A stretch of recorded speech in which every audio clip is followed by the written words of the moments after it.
Hey guys, welcome back to my channel. Today was going to be a coffee car chats conversation, and I pulled into my local, like my closest Starbucks, and they put a sign in, like quite literally as I was pulling into the parking lot, saying that they were closed for the remainder of the day.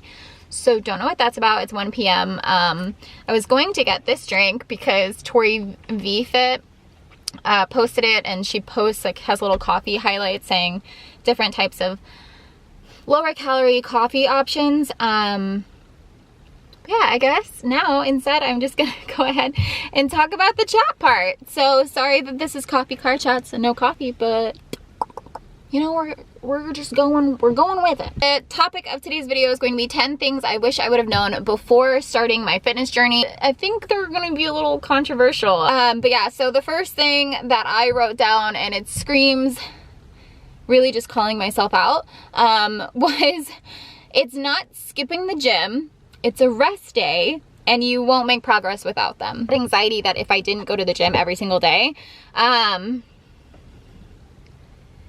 I would gain all of the weight that I had lost back. And so in the beginning, I was going 6 days a week, and when I didn't go that 7th day, which was seldom, normally I did go, but if I didn't go that 7th day, I was like, what's the point of having goals if I'm not going to pursue them 110%? I wish I would have listened, because I never gave my body to fully, like, the time to fully recover. And that recovery is essential to actually gaining muscle mass and gym maturity. Am I right? But the second thing I want to talk about, which is not a fan favorite opinion, not eating before the gym is dumb. I feel like the whole fasting, working out fasted, all of it is very popular, and I can tell you from experience that going to the gym, specifically in weightlifting, but just in general, food is fuel, and if we want to preach that, we should probably be practicing it, right? So I would go to the gym in the morning and the afternoon, and I loved the feeling of being over caffeinated. So I would take a lot of pre-workout, and I would go to the gym on an empty stomach, and I would feel like Superwoman because I had nothing but caffeine in me. It hit me harder because my stomach was empty, and I absolutely ran myself into the ground. I promise you, the amount of times that I physically got sick, I pushed my body past the point of exhaustion, or I wasn't able to actually get the most out of my workout because my body had nothing to run off of, is not healthy. It's insane. I will never forget this. The first time I had a big meal before going to the gym, I had steak and eggs, bread, and I think like peanut butter on my bread, right? And I had all this food for breakfast, and I was like, I'm gonna die at the gym. I'm gonna feel so sick. And that is true. If I ate that and went straight to the gym, I'd probably get sick. But you wait 45 minutes to an hour, I felt fine. I felt like everything was digested, and I felt good. And I went to the gym, and that lift absolutely changed my life. I'm not exaggerating. I was like, wow, this is why people say that you should eat before you work out. You have energy. I don't feel weak. I don't feel dizzy when I put a weight down. I don't feel like I have to back off the weight. What I physically can do to see muscle growth. I don't have to do 15, 17, whatever reps to get the most out of this workout. I can do 6 to 8, 10, even if I'm feeling, you know, fancy. And really focus on form and weight and like the overload of that. And that changed my life. It really did. I was like, wow, I'm never not eating before the gym again. And now it's an absolute priority. If I don't have time to eat before I go, I'm not gonna go. Let's not do that. Right? Let's not do that anymore. Following up with that one, very obvious, there is a such thing as too much caffeine. So I had a morning coffee, a midday energy drink, pick me up, and then like I said, 2 to 3 scoops of pre-workout right before I got to the gym. And that's insane. Like, the fact I could not function without that. I felt like if I didn't have that, my workout would not be anything worth mentioning, because like I basically didn't work out if I didn't die during my workout, and that was just like my headspace. But yeah, there's definitely a such thing as too much caffeine. If you can't work out without taking pre-workout, it's something to address. Caffeine breaks are really important, and it's not, it shouldn't be a crutch, it should be an aid. And those two things are very, very different. My next point is it will not matter how hard you're killing those workouts if you're not watching what you eat. I spent 6 months of my fitness journey, the first 6 months, making absolutely no progress. In my head, I was like, I'm eating really healthy because society says that chia seeds are really good for you and they're a healthy fat. And I feel like people get so wrapped up in, myself included, other groups deeming something as healthy, that you cling on to that and you think you're making the right decisions. Like I said, we all know the setup, right? Danielle's there, over-caffeinated, under-eating right before, and then I would get home and I would be ravenous. But I would eat nothing that whole day, over-caffeinate, starve to the point of shaking, buy a protein bar. This is really what I did. I'd buy a protein bar to eat while I went to Publix and grocery shopped, and then I would buy something that was like a massive meal. Make these massive, I would take an entire pizza dough ball and turn it into a giant calzone and just stuff it with a bag or two of mozzarella cheese. I'm turning this point into the next one. The next two, actually. Tracking your food is not the devil. It is so demonized in this like fitness culture right now. It's saying that if you track your food, you have a disorder for eating. So for me, I had binge eating. I binge ate all things emotional eating. I'm an emotional eater. I used to have really bad weeks where I was exhausted and I was like, you know what, you worked out all week, you're making progress. So I thought, so every single Friday I was like, go order from that favorite place that you like. Well, if I'm in a deficit through the entire week and then that Friday night I eat all of the calories that were make up the deficit for my entire week, I'm not gonna lose weight, I'm probably gonna gain it. So what I wrote down for this binge eating is the days you want to binge eat and feel all the negativity in your head about those goals being the direct cause of your binge eating does not mean you have an unhealthy relationship with the gym or your goals. It means you have an unhealthy relationship with food. Please notice and notate that started long before you pursued your health. You just didn't monitor it as closely. If someone would have told me back then that I had a binge eating problem, I would have looked at them like they were crazy, because in my head, I barely ate. Hated eating lunch. Sometimes would hit breakfast if I made time for it, which I really didn't. And then I would eat one meal at dinner. So in my head, I'm like, I'm eating 1 to 2 meals at most. I don't have a binge eating problem. If you have an unhealthy relationship with food after you started focusing on your health, it's probably just because you're paying attention to it. Of course, like anything, there are going to be exceptions to this. I am not blanket stating anything. I know and am very close and have dear friends that have very different experiences. But I'm saying, it's just like me, there are going to be scenarios where you think, what changed? I started going to the gym. So obviously this is really bad for my mental health because I'm paying attention to it. Paying attention to something and having it make you check yourself and your actions does not deem it as unhealthy. You are literally holding yourself accountable. And those things are so different.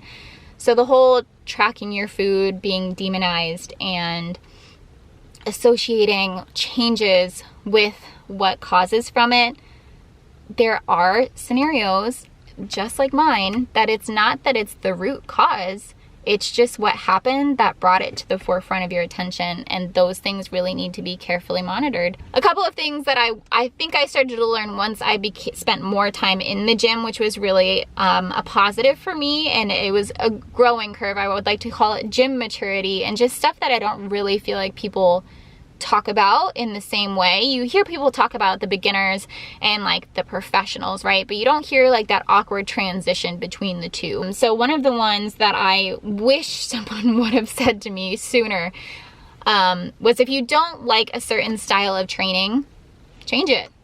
See what you like. There's so many different things that you can do. I don't like classes. I'm not someone that is timely, so I don't really want to show up for something that someone else planned. And I'm not always feeling super social. I'm very introverted, and so classes aren't for me. Some people thrive in class settings, and that's what gets them there. It's the community of it, you know? And then for me personally, for the first 6 months, I did body weight exercises and I hated it. And it made me feel like I hated the gym. It made me really, I just felt like I was doing my body a disservice. I was like, I'm going here and I'm showing up, but that's the only thing I'm proud of, is that I'm showing up, because the rest of it was exhausting. I didn't enjoy any of it. And I did that for 6 months with absolutely no change in the right direction. That's it. Do something you don't like to do in the gym and keep showing up for it, because you will so quickly feel like you are running in place. And I understand why people give up. I understand. I get it. If I hadn't gone, I was going to quit. I went to quit. If I hadn't met my trainer at the time that I went to quit, I would not be where I'm at. I would probably still be running my wheels, and I probably would not have gotten this far. If you're trying to do something quickly just because that's what the internet said to do, but you don't actually enjoy it, you don't have to do it. Do something else. Find something that's unique to you that you really want to show up for. The goal here is longevity and being excited about what you're spending your time on, because you're investing in yourself, and that's important, and that deserves the step back to say, do I love what I'm doing? Do I want to continue doing it? You want to enjoy the process. You can't just only fight for the end result. My third to last one is progress pictures matter on day 1, 2, and 3 as much as they do on year 2, 3, and 4. I wish I would have taken more videos. I took a lot of videos when I was at my starting weight. I was 200 pounds, and I took a lot of videos, but I took them to make the camera think that I looked better than I did.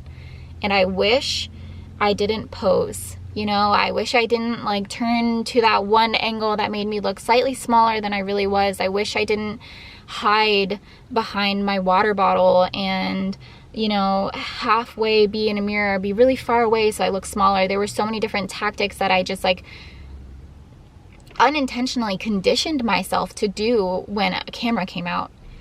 Sorry, my camera like shut off on me. But I wish I would have been more authentic in those scenarios and really taken advantage of the fact that I was putting in all of this work and effort, and I needed to be proud of my day 1, 2, 3, month 6, 7, 8 as much as I am of myself now. And it's something that it took me a really long time to get comfortable with, was taking progress videos and pictures that I wasn't necessarily happy with how I looked. Speaking of weight loss means feeling a little bit uncomfortable in your clothes for a while.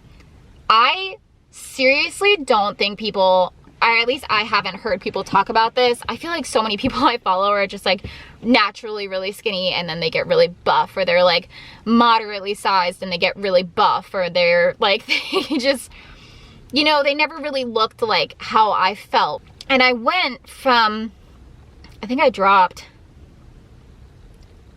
8 pant sizes, right? So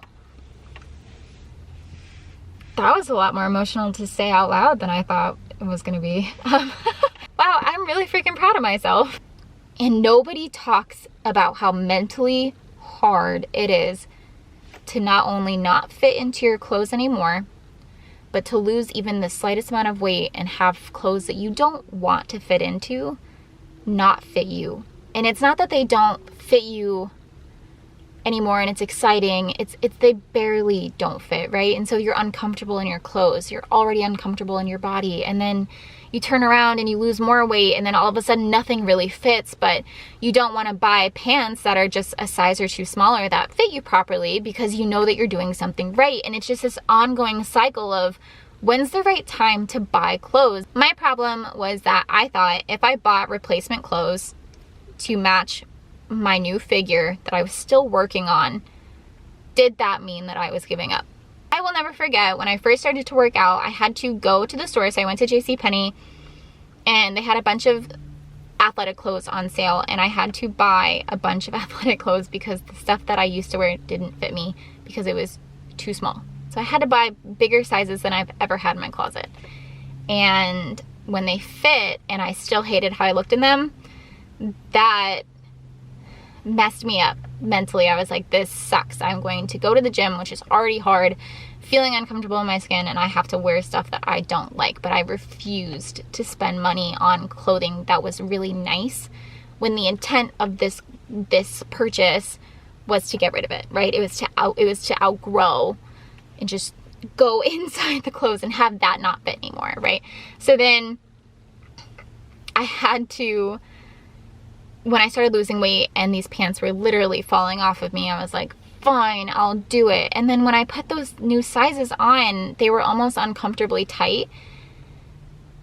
And it's not that they didn't fit, I was just barely that size, right? So I couldn't go up a size, and that size just so happened to be where I had to sit. And so wearing those clothes and feeling uncomfortable, and in my head, I was like, wow, I look like the chubby girl that doesn't know how to dress herself or doesn't know what her size is, because I didn't.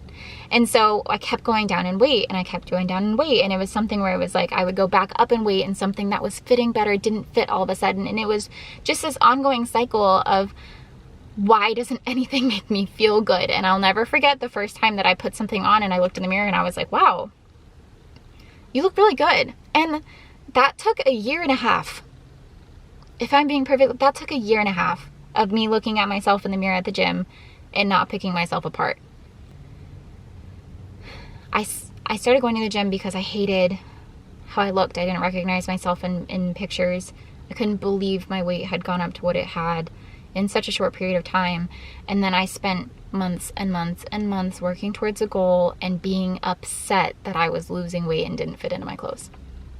I feel like the amount of times I would have a conversation with a friend and just be like, yeah, you know, thank you for saying that I lost weight and that I'm looking great, or that you're proud of me for how much work I'm putting in, but I'm feeling really mentally down because all my clothes aren't fitting me anymore.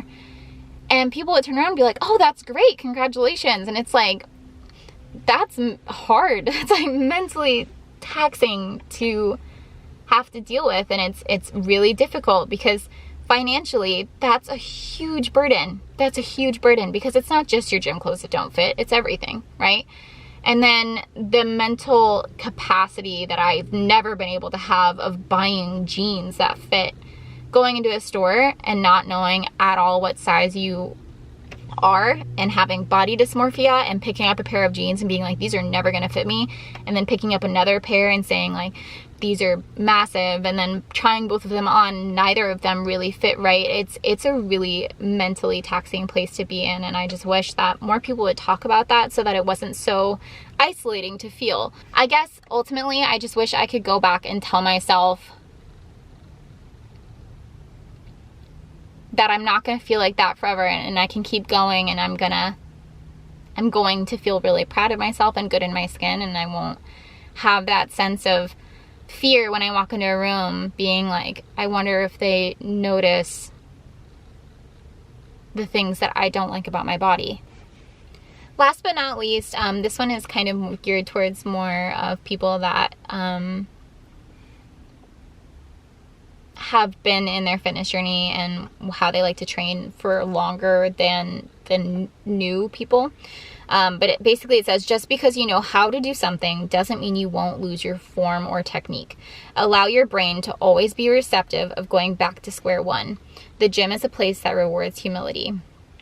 And I wrote that down because I remember the first time I had a friend who is a monster. He's like this absolute beast in the gym, right? And he walked up to me and he goes, hey, your deadlift is looking a little off. Do you want to, like, I can help you. And I remember thinking, like, I've been deadlifting for like a year now. My deadlift is fine. I can pull weight, you know, and it wasn't even an ego lift because it wasn't about the weight. It was more so the fact that someone was willing to critique my form on something that I really felt like I was doing right, you know? And pride is such a funny thing because you don't think you have it until someone questions it. And so I listened to him, and it's something that I had to focus on, and I had to spend so much time going back. And it's funny because now everything I do, I'm constantly thinking, almost like a little checklist in my head. Form, form, form. Are you doing this? Are you doing this? Don't forget to do this. Brace your core, do this. In the gym, I think it's really easy to get high off endorphins and not acknowledge that you will never always be doing something the right way. Anyway, that was my 10 things I wish I would have known when I first started working out. Thank you so much for watching. If you have different opinions, that's totally fine. I really do think that it depends on so many different factors. The truth of the matter is weight loss is really hard mentally, physically, socially. It's very taxing. I just ask that you do your own research.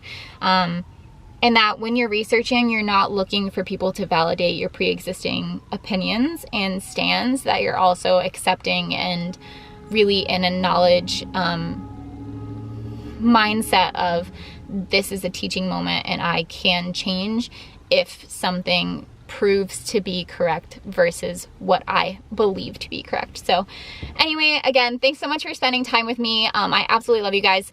If you don't follow me on Instagram, be sure to do that. I have 3 more spaces open, about to be 2 for my OPT program. So if you're interested, I will leave the link in the bio below, in the description box below, or you can check out my bio on Instagram. But yeah, I love you guys. I will talk to you next Thursday.